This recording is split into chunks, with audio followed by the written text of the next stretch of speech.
Hello snowboarders of the internet, I'm your host Avran LeFeber, and in this video we're going to be reviewing the Nitro Prime. This board features Nitro's flat out camber, which is just flat to rocker. So what you're going to get is stability through the midsection of the board and a little bit more play out in the tip and the tail, which will make it a little bit more buttery and give you better float in powder. This board is available in 152, 155, 158, 162, 156 wide, 159 wide, 163 wide, and 165 wide. I rode this board at Arapahoe Basin on an overcast day with warmer temps that were turning colder.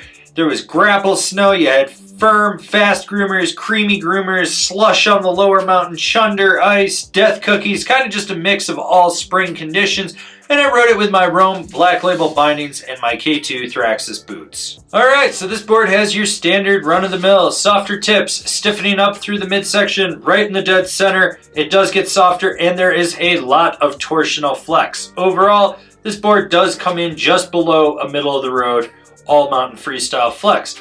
Now when it comes to stability, it's about as stable as a Kleenex trying to stop a wet sneeze. By that, I mean you're going to feel everything.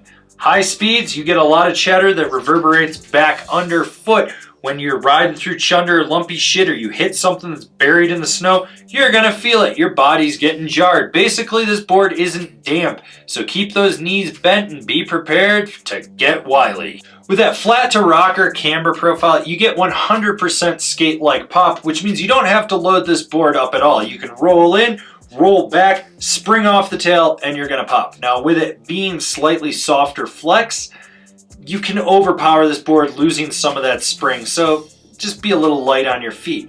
So with this season being unlike any other, there weren't any jumps at A-Basin, so I had to go hit the Hollywood hits to see how this thing would pop. Those are not man-made jumps, but they feel like it. With that said, it snaps off the lip with relative ease. It's fine for small to medium-ish type stuff. I mean, you gotta figure that this board's a little softer flexing, so nothing too big. It should be fine. I did hit some other side hits and cat track gaps. It was what it was.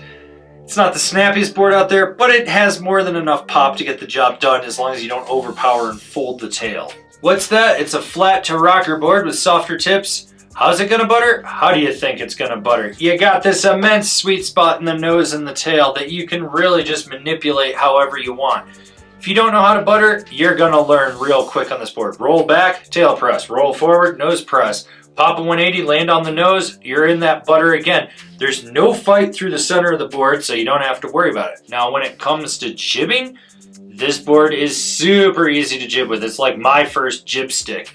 You can lean back, you're in a tail press. You lean forward, you're in a nose press.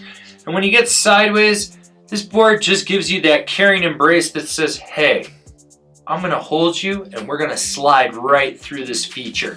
Basically, it can jib with ease. You never really have to worry about it. This board has a very smooth transition from edge to edge. You notice right away there's no fight. It just rolls up on the toe. It rolls back up on the heel.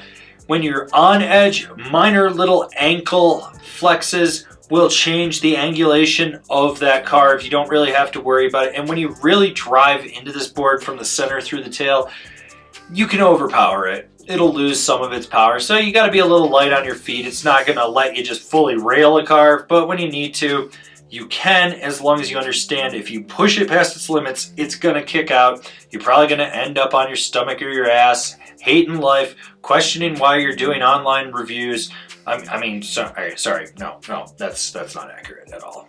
So who's this board for? The progressing all mountain rider, someone that's a high level beginner or a low level intermediate.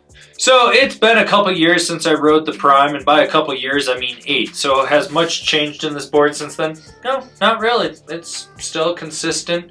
It rides how you'd expect it to be. It's slightly more stable underfoot just because you got that flat section. It's a little loose out in the tip and the tail. You feel everything with it. You know, it's a good board for someone to progress on. Comparable boards, the K2 Raygun, the Capita Pathfinder, the Libtech Terrain Wrecker. Binding recommendations, the Nitro Rambler, the K2 Indy, the Burton Mission. This has been my review of the Nitro Prime Raw. Do you agree? Do you disagree? Do you own one? Are you going to buy one? Leave me a comment down below. Let's have a conversation about this snowboard. If you're new here, remember to subscribe, click the bell, get those notifications. That way you're not missing any of the videos we got coming out for all you snowboarders of the internet. And if you really like what we're doing over here and you want to support us further, swing on over to Angry Snowboarder VIP and become a member. Sure, I could tell you more over here, but I got a video over there that explains it so much better. As always, I've been your host, Avran LeFeber, and I'll see you in another video.